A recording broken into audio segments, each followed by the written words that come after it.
여기 처음에 때렸을 때 메인 신호가 하나 있고, 그 다음에 결함에서 막 반사되는 신호가 있고, 그 다음에 전해 신호가 있고, 이게 전해 신호, 이게 결함 신호. 이 화면을 A스핀이라고 부릅니다. A스핀. 이 가로축은 시간축이 되고요. 시간축.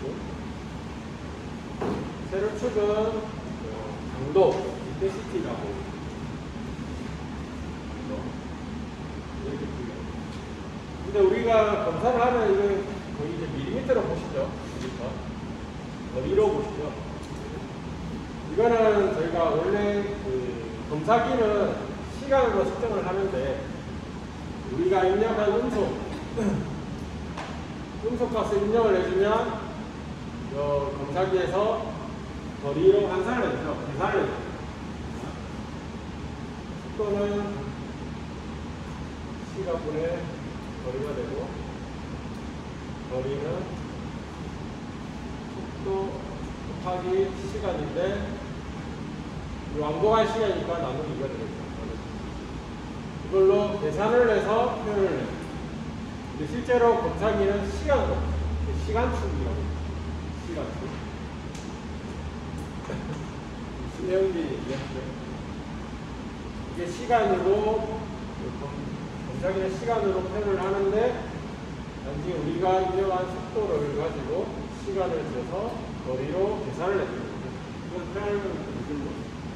근데 A스캔은 크기를 하자면 정확한 명칭은 가로축은 시간축, 세로축은 신호 높이, 강도, 크기라는 게 A스캔이라고 합니다. 가장 기본적인 표시론 겁니다. 초음파 상상식이 주된 표시론법이라고 보시면 되고, 펑스의 형태를 그대로 화면상에 보여주는 방식입니다. 가로축은 음파의 진행 시간, 세로축은 표준 발색이, 음파의 진행 시간은 TOF라고도 하죠. Time of Flight에서 TOF라고도 많이 부릅니다. 그다음 단점은 결함 종류의 판별이 불가능하다. 이 신호 보고는 결함이 어떤 건지는 좀 판단하기 어렵긴 합니다. 그다음에 결함 크기 수제 곤란하다. 재현성 구조 모형 되고 있는데, 아셔야 될 거는 가로축은 시간축, 세로축은 인텐시티로 표현되는 게 있습니다.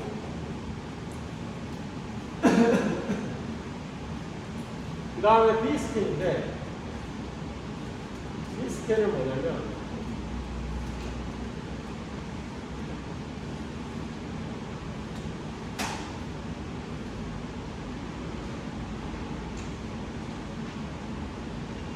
서버를 여기 놓고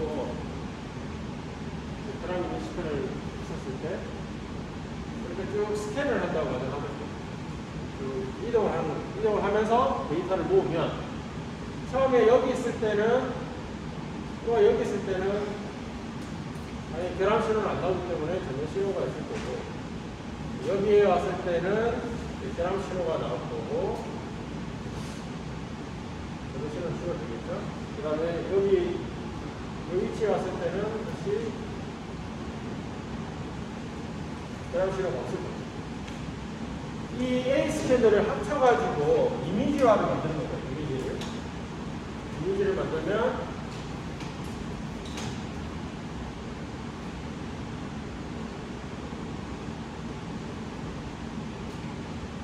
여기 표면에서 반사되는 신호를 이미지가 나올 거고, 그 다음에 저면 반사되는 신호가 이미지가 나올 거고, 결합 이미지가 이렇게 나올 거고, 이렇게 이미지로 나타내는 게 B스캔. B스캔은 이 X축은 프로부터 탑차에 이동한 경로가 되고요. 그 다음에 Y축은 DP가 되는 겁니다. DP. 이게 좀 헷갈리시는 게, 우리 자동 검사 하다 보면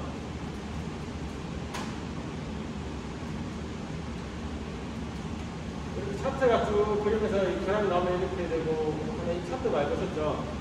이런 거를 A 스캔이나 B 스캔으로 운용해서 쓰는 경우가 있는데, 이거는 그냥 스킬 차트나 플로 차트라고 불러야 되고요. B스캔이나 A스캔은 A스캔 같은 경우는 가로축은 시간축, 높이는 강도, 표시된 게 A스캔이고 B스캔은 가로축은 함축자 이동 경로고 세로축은 깊이가 나와요.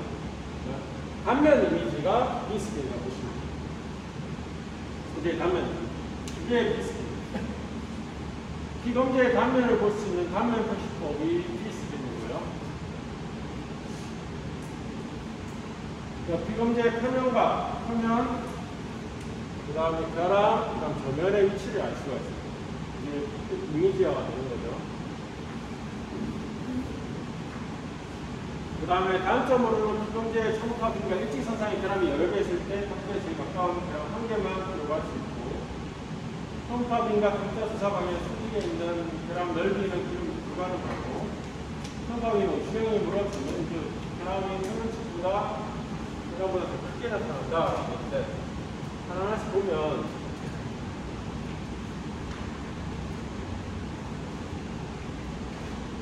결함이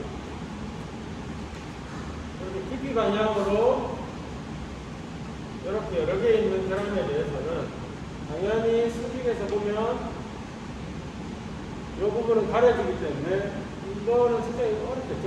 비슷한 이미지로 보면 이렇게 이미지가 나타나고 실제로는 결함이 이렇게 4개가 있는데 이미지로는 이렇게 하나만 표시돼요. 그래서 같은 깊이별로 여러 개 있는 결함에 대해서는 측정할 수는 없다. 이거요. 그 다음에 이렇게 길게 찢어진 결함에 대해서는, 물론 이렇게 퍼진 결함에 대해서는 이렇게 퍼짐으로 인해서 대략적인 길이를 판단할 수 있지만, 이게 깊게 표시되는 이 길이에 대해서는 판단할 수가 없다. 라는 내용이고, 그 다음에 그림장 하셨을 때도 아시겠지만 이렇게 촉촉하게 퍼지기 때문에 결함이 가까이에 있는 거랑 중간에 있는 거랑 멀리 있는 거를 봤을 때 만약에 이미지가 나타나면 가까이에 있는 거는 당연히 좁게 이미지가 될 거고 중간에 있는 거는 좀 더 넓게 멀리 있는 거는 더 넓게 표시가 될 수가 있다. 같은 깊이의 결함에 대해서 이렇게 이미지화가 나타날 수 있다. 이 말이 있습니다. 이런 거죠. 그래서 B스캔은 단면 이미지라고 보시면 돼요. 가로는 함축자 이동 경로, 세로는 깊이가 돼요. Y축은 깊이. 그 다음에 이제 C스캔이 나오는데 C스캔은 뭐 평면 표시법 뭐 이렇게 여러 가지 나와 있지만 아셔야 되는 거는 여러 체적을 가지고 있는 물체가 있을 때 센터에 있는 결함이 많이 있다고 했을 때 함축자를 이렇게 지그력으로 쭉 스캔을 하는 거죠. 그 범위에 대해서 쭉 스캔을 하면 그 이미지가 평면상에서 이렇게 표시되는 겁니다. X, Y가 다 프로브 이동 경로가 되겠죠? 이게 C스캔입니다. A스캔과 B스캔과 C스캔으로 표시가 되는데 A스캔 같은 경우는 가로축은 시간축, 세로축은 신호의 쓰기, B스캔은 가로축은 함축자 이동 경로, 세로축은 깊이, C스캔은 가로축도 이동 경로, 세로축도 이동 경로가 해서 평면 이미지로 보여주는 것을 C스캔이라고 보시면 될 것 같습니다. 이게 A스캔, B스캔, C스캔.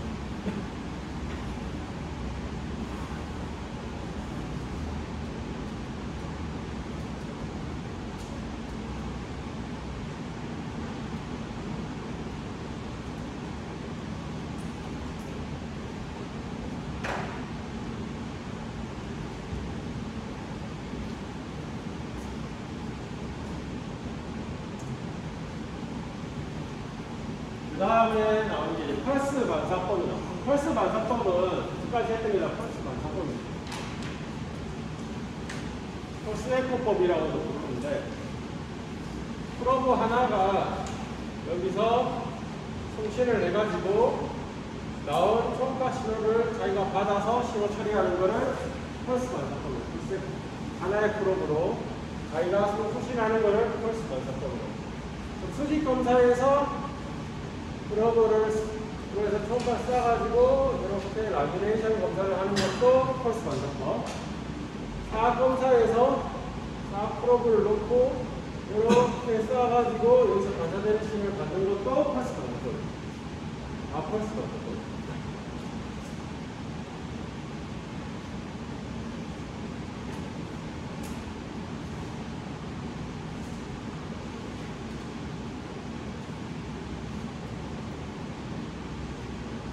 추가법은 초음파를 하나의 서로 마주보고 컴퓨터가 있고요. 하나가 송신만을 하고 하나는 수신만을 하나 송신 프로브에서 쏜 신호를 수신 프로브에서 받아가지고 이 신호의 감쇄 정도를 가지고 평가하는 기법이 추가법입니다. 추가법은 그래서 두꺼운 소재나 감쇄가 심한 소재 많이 쓰고요. 항공 분야에서 많이 사용을 합니다. 항공 분야에서 많이 사용하고 있고요. 이게 컴퓨터를 이용하고 펄스를 물체의 두 결함에 의해 포도피가 저하되는 것을 이용해 결함의 유무를 판단하는 법이고요. 감쇄가 심하고 내부에 큰 결함이 있는 인곳이나 생물 검사에서 사용하다고 했고, 단점은 결함의 위치 또는 모양을 알 수 없다. 이게 추가법의 가장 큰 단점이죠. 깊이를 알 수 없다. 결함의 위치를. 펄스에코법 같은 경우는 펄스 반사법 같은 경우는 자기가 쏴서 자기가 봤기 때문에 가까이 있는 결함의 같은 경우는 신호가 가까이 있어서 얘가 여기에 있다. 또는 중간에 있는 거는 중간에 있기 때문에 거리를 측정해서 이 위치의 깊이가 어디에 있다. 멀리 있는 거는 여기 있기 때문에 깊이가 어디에 있다를 알 수가 있지만, 추가법 같은 경우는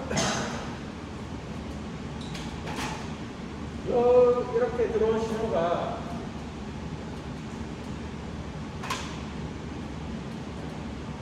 이렇게 떠 있는 상태에서 여기에 결함이 있든 여기에 결함이 있든 여기에 결함이 있든 똑같은 위치에서 감쇄가 되거든요. 왜냐하면 도달하는 시간은 각 동일하기 때문에.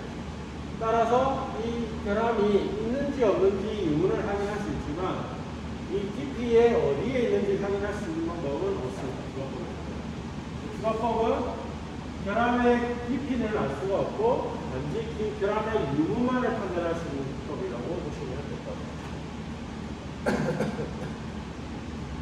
그게 차이죠.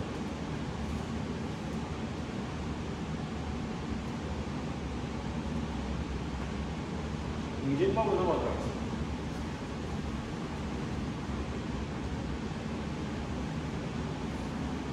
그 다음에 진동 방식과 진행 방향에 의한 분류라고 해서 수직 탐사법, 우파를 일사표면에 수직으로 보내는 것, 동파를 사용하고요. 그 다음에 사각 탐사법은 우파를 일사표면에 전사직에 보내는 것, 평파를 사용합니다. 그 다음에 평파는 우파의 사각을 제2인기각으로 표면에 이사직에 보내는 평파를 사용하는 것을 이용하는 것, 표면 결함을 사용합니다. 사각 탐사법은 주로 용접부 검사를 할 때 많이 사용을 하고요. 수직 탐사법은 주로 주단적품에서 라미네이션 결함, 한대형 결함이나 기공 같은 거 검사할 때 많이 사용을 합니다.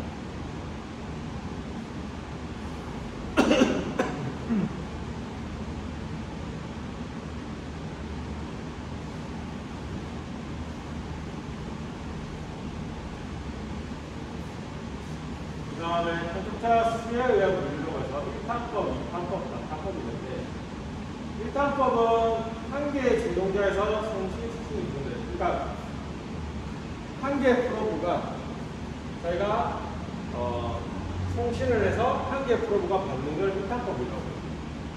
2탄법은 한 개의 프로브가 송신을 하고 다른 프로브가 수신을 하는 걸 입항법이라고 있습니다. 그 다음에 다탄법은 한 개 프로브가 송신을 하고 여러 개 프로브가 수신을 하는 게 다탄법입니다. 근데 프로브를 여러 개 배열했다고 해서 다탄법은 아니에요. 아니 5개의 프로브를 쌓아가지고 얘도 쓰고 받고 얘도 쓰고 받고 얘도 쓰고 받고 얘도 쓰고 받는다. 얘는 그냥 어레이 프로브죠.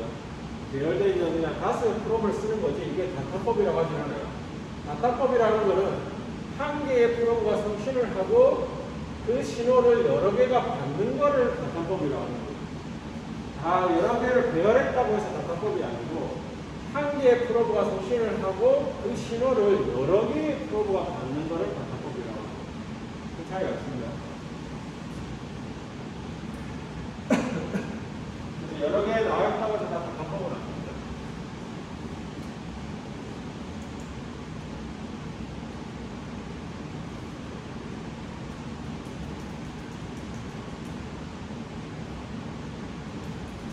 어떨 때 쓰느냐?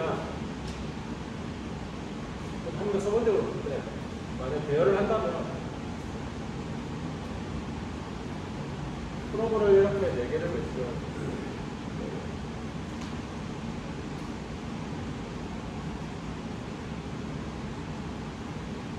그래서, 신호를 이렇게 쓰고 있다는 거예요. 만약 혈압이 이렇게 발생이 되면 여기로 가는 신호가 여기로 가버리고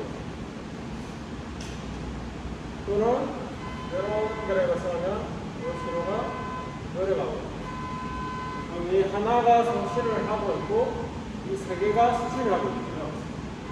그래서 평소에 이렇게 받다가 이렇게 받기도 하고 이렇게 받기도 이걸 다 바꿉니다.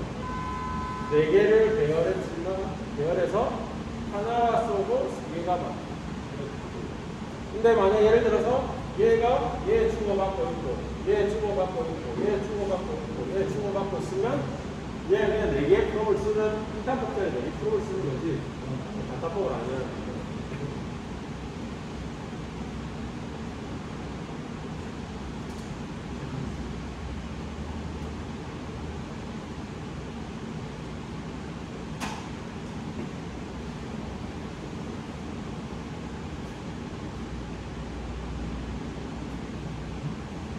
그 다음에 촉척 방식에 의한 이유가 나옵니다. 지적촉척법은 그냥 갖다 대는 거죠. 레이지를 발라가지고 탁 갖다 대는 거를 검사할 때 프로브가 프로브 있나? 그리고 이렇게 딱 갖다 대는 거 이걸 지적촉척법이라고 하죠. 인턴 베이지 발라가지고 촉촉촉해서 수지법은 물을 쓰는 방법인데 여기에서 이제 전몰 수치법과 흑부 수치법이 있습니다. 이 초음파 탐사하기 위해서는 공기 중을 통과하는 음량 차이가 너무 크기 때문에 공기 중을 통과할 수 없고 물을 매질을 발라줘야 되는데 수치법은 소재에다가 직접 플런트를 발라서 갖다 대는 거고 이 수치법 같은 경우는 전몰 수치법 같은 경우는 소재를 그냥 갖다 담그는 거예요. 여기다 물을 채우고 이렇게 검사하는 거. 이게 전몰 수치법. 물에 그냥 갖다 대는 거. 프로 탐촉자와 검사 순대를 전부 다 물속에 집어넣는 거. 물 안에 다 집어넣는 거를 전몰 수치법이라고요. 국부 수치법은 뭐냐면 소재랑 탐촉자를 다 물에 집어넣는 게 아니고 이 초음파 프로브랑 소재 사이에 이 초음파가 하는 이런 경로, 이 경로만 물로 채우는 기법을 국부수지법이라고 보시면 됩니다. 우리가 버거너법이라고 하는데 국부수지법은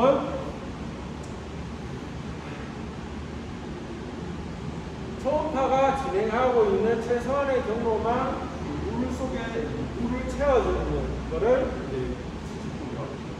어떤 게 있느냐? 소재가 이렇게 고자 소재가 있으면 이 부분을 C로 싸고 여기 프로를 집었습니다. 집어넣고 여기에 이 부분, 실제로 검사하는 거는 이 부분에 초파가 가서 이거 통과해서 이렇게 들어오는 거잖아요. 이 부분만 물러치가 되는 거지. 여기는 물이 없는 거고. 이거를 이제 워터컬러법이라고 하는, 워터기둥법이라고 하는데, 이것도 엄밀히 말하면 90% 이렇게 하면 되는 거예요. 또는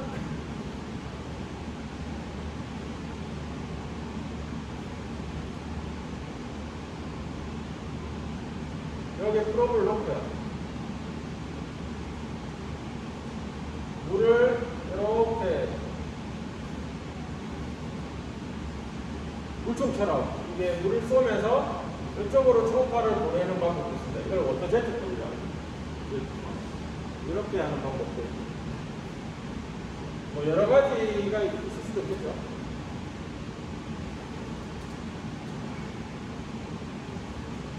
이거는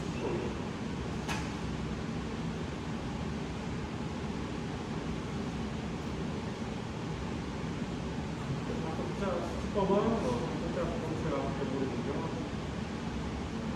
좋네요.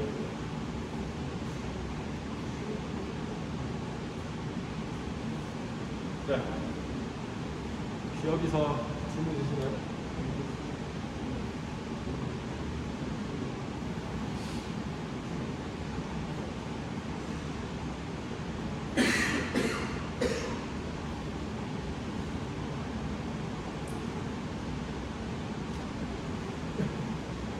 검사 이렇게 이루어지죠.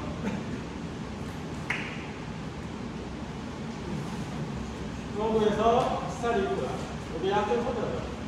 약점 소자를 딱 때리면, 이거 딱 때리면은 메인 신호가 하나 딱 나오고요.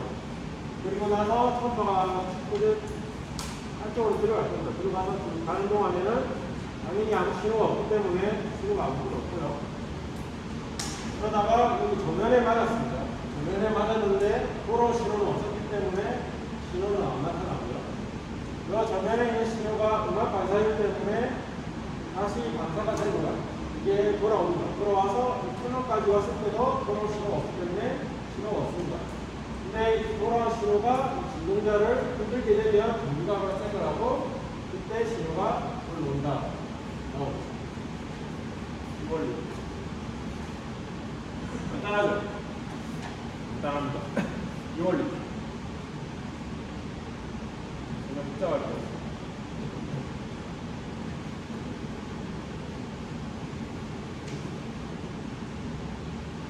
하면 사람이 여기에 있으면 여기 위치에 신호가 뜰 거고, 멀리 있으면 멀리서 뜰 거고요.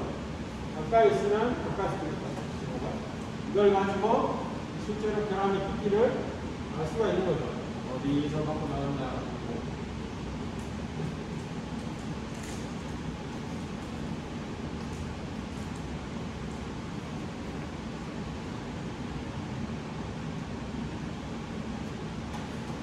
그런데 이제 평면 근처에 있는 신호 같은 경우는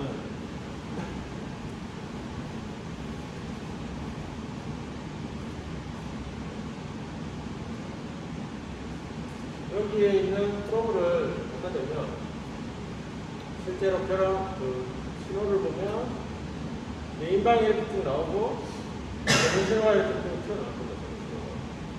근데 만약 여기에 결함이 하나 있다. 결함이 너무 가깝기 때문에 결함 신호를 이렇게 묻혀버릴 수가 없어요. 이거 좀 보게. 이 신호를 좀 구별하기 어렵거든요. 그래서 이거를 불감대라고 합니다. 불감대는 신호 표면 근처나 저면 직하에 있어서 큰 신호에 묻혀버리기 때문에 검사할 수 있는 능력을 표면 직하 불감대, 또는 저면 직하 불감대라고 합니다. 불감대라는 것은 표면 직하 불감대가 있는 게 아니고 물리적으로 검사하기 어려운 부분, 기술이 안 되는 부분을 다 불감대라고 부르는데 표면 직하 불감대는 이런 경우를 이걸 데드존이라고 하죠. 실제로 검사를 해보면 원래 결함이 없는 부분에서는 이렇게 되어 있는 신호가 여기에 만약 이렇게 뭔가가 있으면 이렇게 신호가 지저분해지고 저런 신호가 쭉 떨어질 거예요. 이런 걸 보고 판단할 수도 있는데 이건 좀 많이 힘들죠. 하죠. 판단 자체가 좀 많이 어렵습니다. 그래서 이걸 불감대라고 부릅니다. 그거를 보완하기 위해서 쓰는 프로브가 TR 프로브예요. TR 프로브는 뭐냐면 듀얼 프로브라고도 많이 부르는데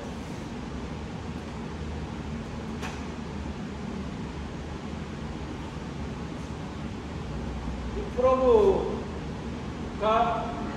송신과 수신으로 분리되어 있습니다. 송신진동자랑 수신진동자랑 분리되어 있고 여기는 음향 경미막이라는 걸로 막혀져 있어요. 그래서 여기 이 라인은 초음파가 통과를 할 수가 없습니다.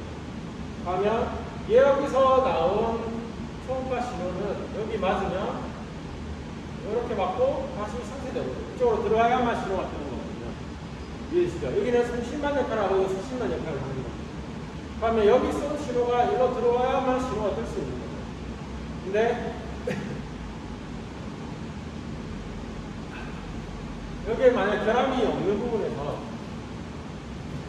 한다면 이렇게 점의 신호가 하나 더 있을 겁니다. 여기 점의 신호. 여기에 맞은 신호가 이렇게 들어가는 거예요. 근데 여기에 만약 결함이 있다면 여기 맞은 신호가 이리로 들어오기 때문에 결함 신호가 뜰 수가 있어요. 그리고 여기에 결함이 있다면 여기 맞은 신호가 이리로 들어올 수 있기 때문에 여기 결함이 뜨는 거죠. 이 표면에 맞고 나온 신호는 여기에 맞았고 이리로 상쇄되기 때문에 인터페이스 신호가 없어요. 이게 듀얼 프로브. 그래서 표면 직화 불감대를 조금 강화하기 위해서 만들어진 프로브라고 보십니다. 블루햄퍼가 좀 나오죠. 표면 직화 인터페이스 신호가 없죠. 왜냐하면 표면에 맞은 신호는 이리로 들어가 버리기 때문에 표면 신호가 없기 때문에 표면 직화 있는 사람도 어느 정도, 100%는 아니지만 어느 정도 잡아낼 수 있는 역할을 하는 게 듀얼 프로브.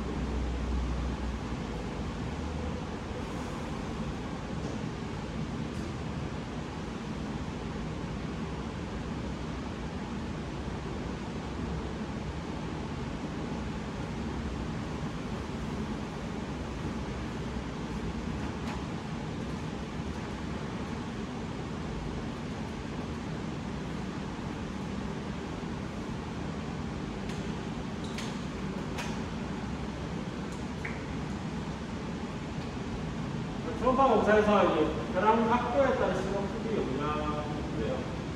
이건 뭐 당연한 겁니다. 초음파는 각다가 반사를 맞고 반사되는 걸 가지고 검사하는 거라서 만약에 이거랑 수직일 때가 제일 반사가 되는 게 크겠죠? 하는 대로 보니까 방구 생각하면 제가 간단하잖아요. 근데 각도를 가지고 있으면 맞고 딴 가버릴 수 있습니다. 그에 따라서 같은 결함임에도 불구하고 신호 차이가 난다. 그래서 초음파 검사 좀 어려운 게 이 부분입니다. 결함의 재질에도 영향이 있고, 크기에 영향도 있고, 방향성에 영향도 있고, 좀 어려운 부분이 이 부분입니다. RT 나온 것처럼 딱 찍으면 그냥 그대로 딱 이미지가 나왔으면 좋겠는데, 이거는 방향성에 따라서, 재질에 따라서, 크기에 따라서 다 달라지니까, 이걸로 판단하기는 쉬운 작업은 아닙니다. 이거는 간단한데요. 이거는 이제 다양한 인공결함에 대해서, 인공결함이라는 거는 우리가 인공적으로 내는 결함이죠. 뭐 드릴홀이라든지 노치라든지 뭐 그런 류의 인공결함에 대해서 신호가 이런 식으로 이미지가 나오게 되어 있습니다. 여기에는 지금 아무것도 없잖아요. 그러면 당연히 초음파를 쏘게 되면 이니셜 플러스가 나오고 그 다음에 이 정면에서 받아들일 신호가 뜰 겁니다. 보고 만약에 이런 큰 결함이 있다면 얘는 이니셜 플러스가 뜨고 그 다음에 결함 신호가 뜨고 얘는 볼까요? 얘는 정면 신호는 완전히 반사를 했기 때문에 정면 신호가 있을 수는 없고요. 얘 같은 경우는 두 번째 반복 신호 한 번 맞고 들어오시다가 다시 반복된 신호 두 번째 결합신호. 첫 번째 결합신호, 두 번째 결합신호. 반복 신호죠. 그 다음에 세 번째 같은 경우는 당연히 초음파 인터퍼스를 나눠 뜨는 거고, 초음파 왔다가 전면을 맞기 전에 결합을 맞고 좀 가버려요. 가버리고 나면 이제는 안 끊어요. 전면도 돌아올 수 있어요. 그래서 여기는 결합이 안 끊어지고 만나서 실제로 결합은 있는데 신호적으로 봤을 때는 볼 수 없어요. 이렇게 나타날 수 있죠. 그 다음에 여기는 깊게 찢겨지냐 같은 경우는 맞는 면이 없기 때문에 얘랑 얘랑은 거의 구별이 어렵겠죠. 전면 신호가 있고 결합 신호는 안 나와요. 이렇게 연결합니다. 그 다음에 얘는 아주 큰 체격을 가지고 있지만 오히려 맞는 면이 구조이 있기 때문에 얘보다는 얘의 신호가 더 낮죠. 더 낮고 여러 개의 반복 신호가 보여요.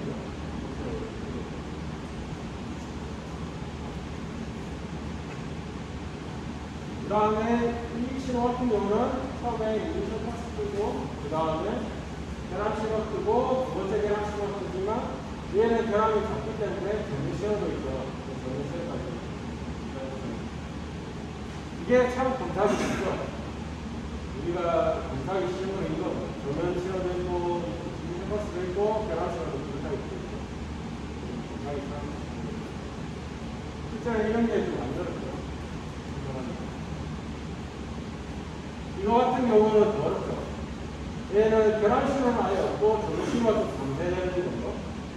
전면 신호가 이만큼 무겁게 나왔던 게 여기에 맞은 신호가 다 일로 와버리니까 실제로는 결합 신호는 안 뜨고 전면 신호가 좀 나야 됩니다. 그 다음에 여기서 나오는 거는 이거는 거의 더 검출이 어렵죠. 이런 거 검출하기 위해서 제가 팬덤법 쓰다고 했죠. 팬덤 기법을 이때는 준비하고 있어요. 여기서 검사 안 되기 때문에 여기에 넣고 이렇게 쓰는 거를 두 개, PR이 나와가지고 그 다음에 이게 팬덤법이 나왔습니다. 그 다음에 정결함에 대해서는 전면신호 있고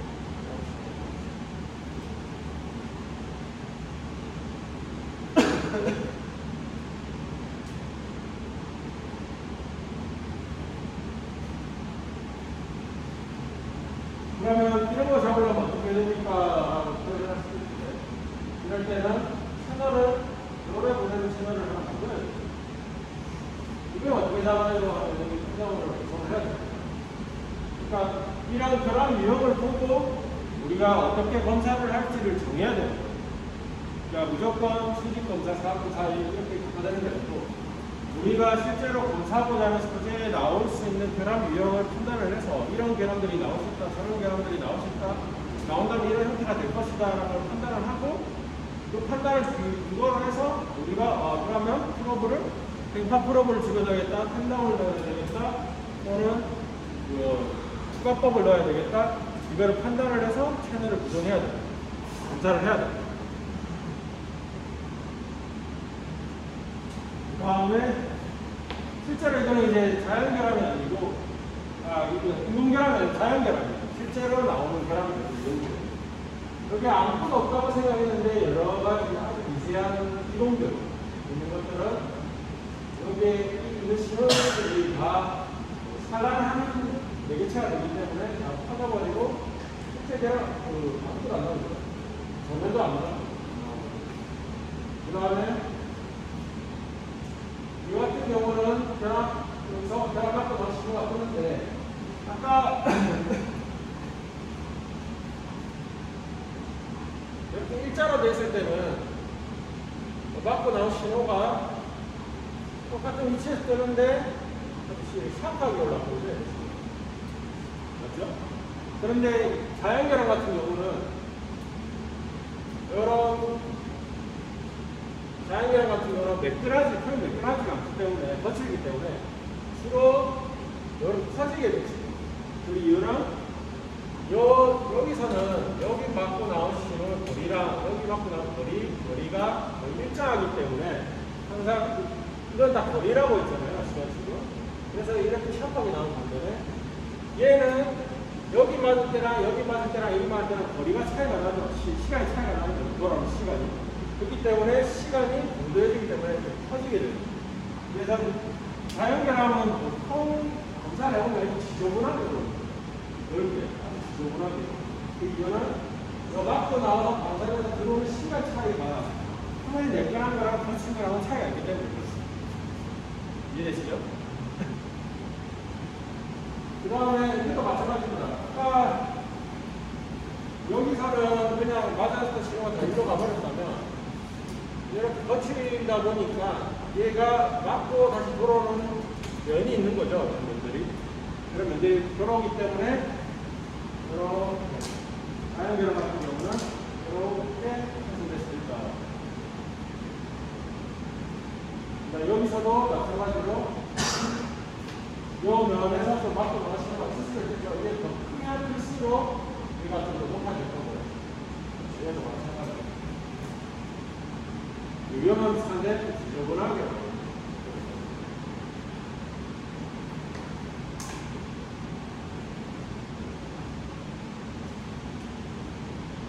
이제 자연결함을 했을 때 나오는 신호 유형이라고 보시면 될 것 같습니다.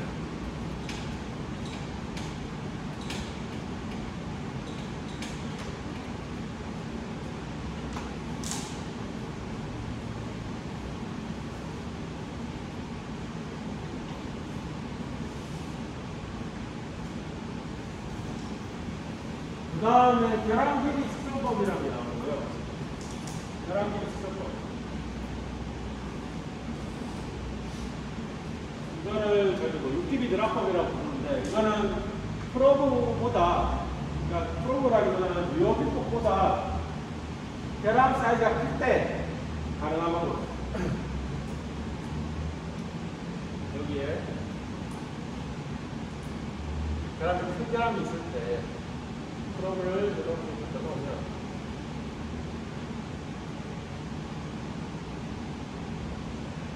신호 높이가 신호가 올라옵니다. 아니, 전면 신호는 없겠죠. 거기에 이거를 이제 80%로 놓죠. 역시 프로브를 이렇게 이동하고 이렇게 이동합니다. 이런 식으로 바꾸었고요. 프로브를 이렇게 이동해서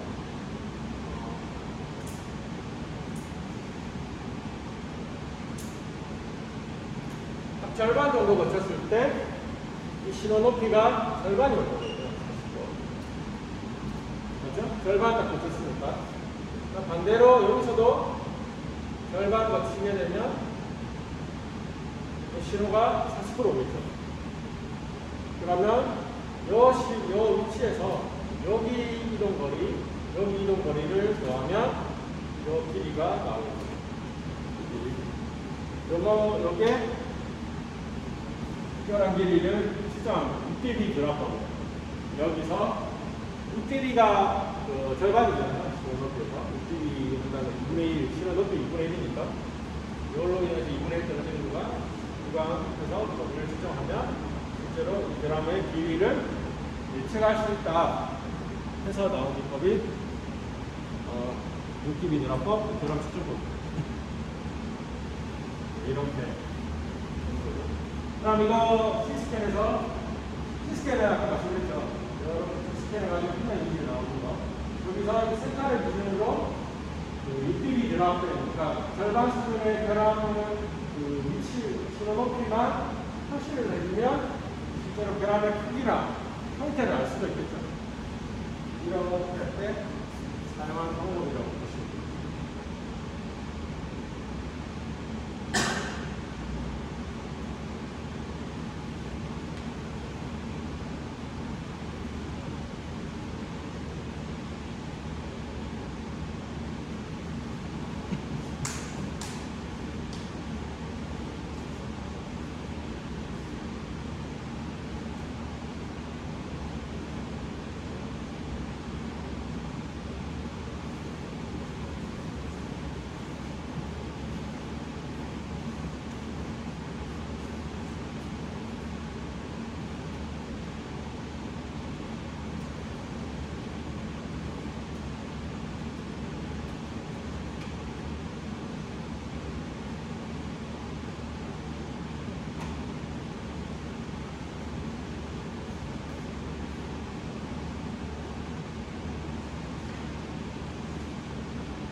우리가 사업검사를 하게 되면, 이건 제가 해야 될지 말아야 될지 모르겠는데, 일단 사업검사를 하게 되면,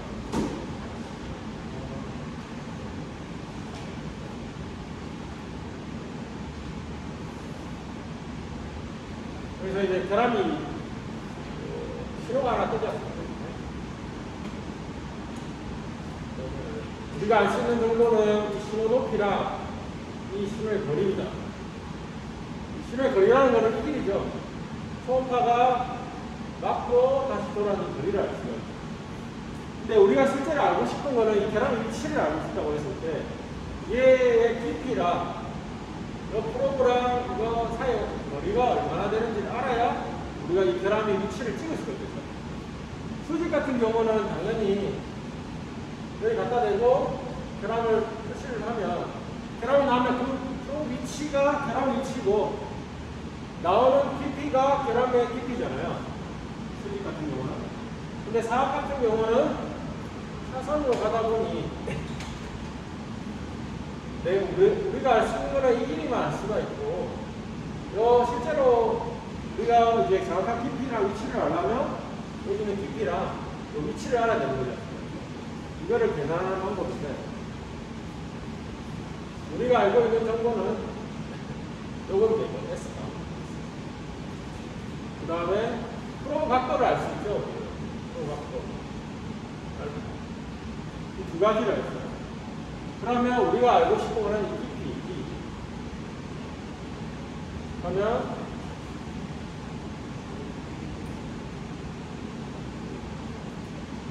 코사인 알파는 S분의 B가 되는 거고 B는 S 곱하기 코사인 알파가 요 깊이가 되죠. 이거 성화로 들어갔죠? 알파 A B 코사인 알파는 C 해가지고 C분의 B 사인 알파는 C분의 A 탄젠트 알파는 C분의 A 기억하시죠? 새록새록입니다. 상하수 많이 쓰이거든요. 그 다음에 프로브에서 여기까지의 거리는 요 길이잖아요. 이거 P라고 했을 때 사인 알파는 S분의 P가 되는 거고 P는 S 곱하기 사인 알파 이렇게 구해주는 방법이죠. 이해되시죠? 사업검사였어요. 크게 하실 필요는 없고요. 그냥 이런 거 있다. 우리 장비에 다 계산해 줍니다, 이거. 근데 우리 장비에서 위치를 계산해 줄 때 PA라는 게 있고 DA라는 게 있거든요.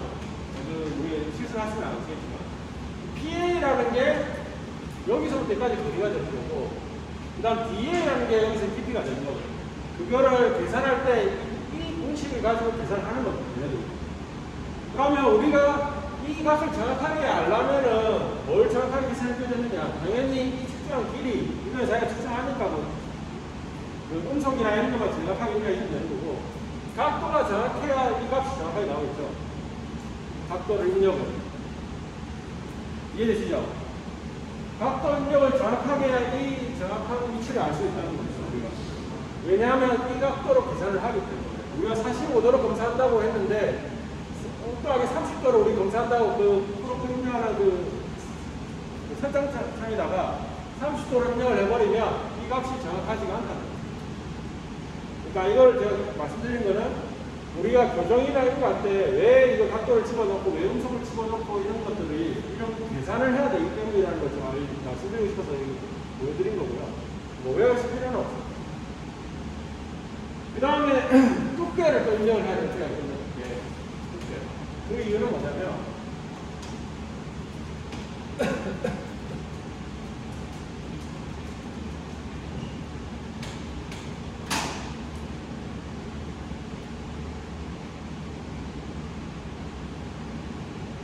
여기 있는 거를 저희가 측정을 했어요.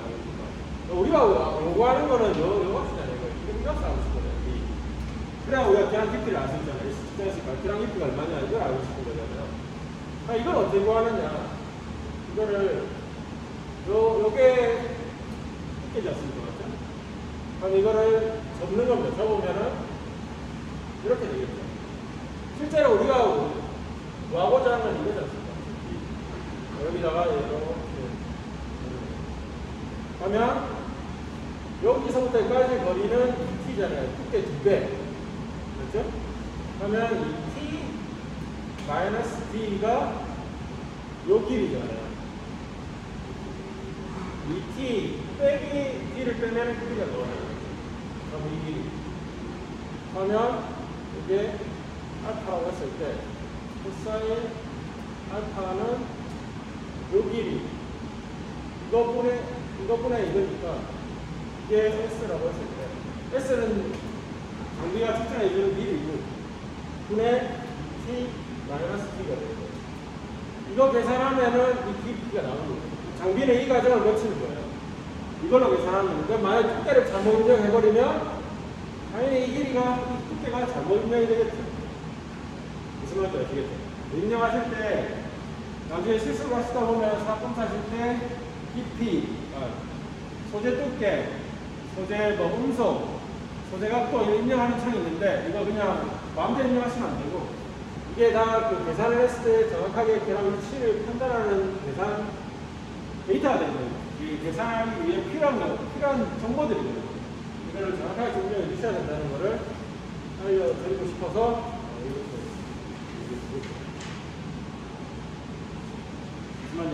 그러니까 실습이나 실제 검사하실 때 두께, 이 소재 두께 좀 잘못 입력하면 어때? 이렇게 하시면 안 되는데 그러면 깊이 정도, 깊이 값이 달라질 겁니다.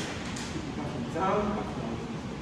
물론 요렇게 이 안에서 검사하는 경우는 두께랑 상관이 없어요. 두께 검사식이 들어가는 거는 이렇게 되었을 때 두께 검사식이 들어가니까 그때부터는 분류가 달라질 수가 있다. 그래서 우리 장비에 입력하는 거는 꼭 필수라는 것만 입력을 하거든요. 그거는 항상 좀 정확하게 좀 입력해달라라는 취지에서 말씀을 드린 거고요.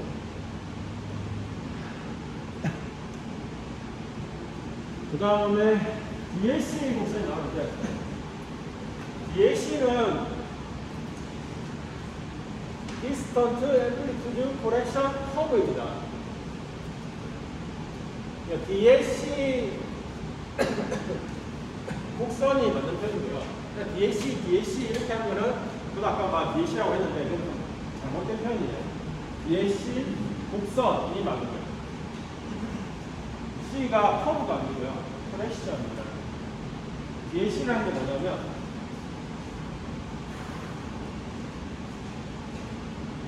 이 결함이 같은 크기의 결함이 있고 같은 그 재질이라고 가정을 했을 때 깊이별로 거리에 따라서 동일한 결함이 있다는 가정하에 이걸 검사를 해보면 첫 번째 결함은 여기서 한 거는 이제 원거리 검사를 위해서 검사한다는 가정하에 가까우니까 좀 시간이 높게 뜰 거예요. 높게 뜰 거고. 그 다음 두 번째 결함은 좀 머니까 얘보다는 조금 시간이 낮을 거예요. 이렇게. 그 다음 얘 같은 경우는 좀 머니까 시간이 좀 많이 낮을 거예요. 많이 낮을 거예요.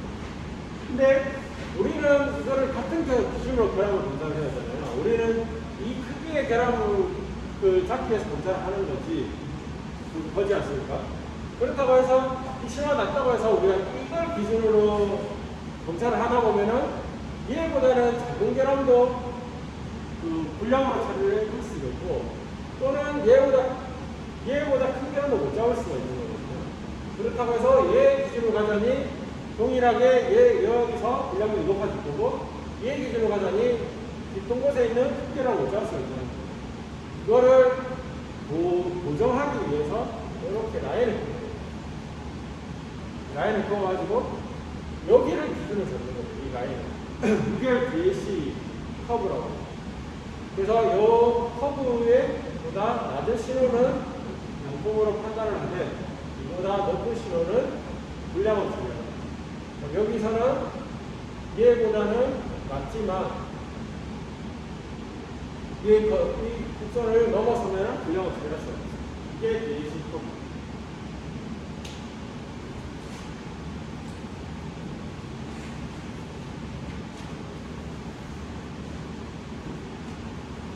네.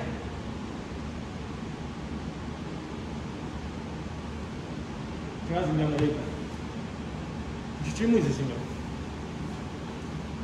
제가 오늘 컨디션이 너무 안 좋아가지고요. 좀 그랬습니다. 죄송합니다. 다음에 기회가 되면 좀더 질문 있으신가요?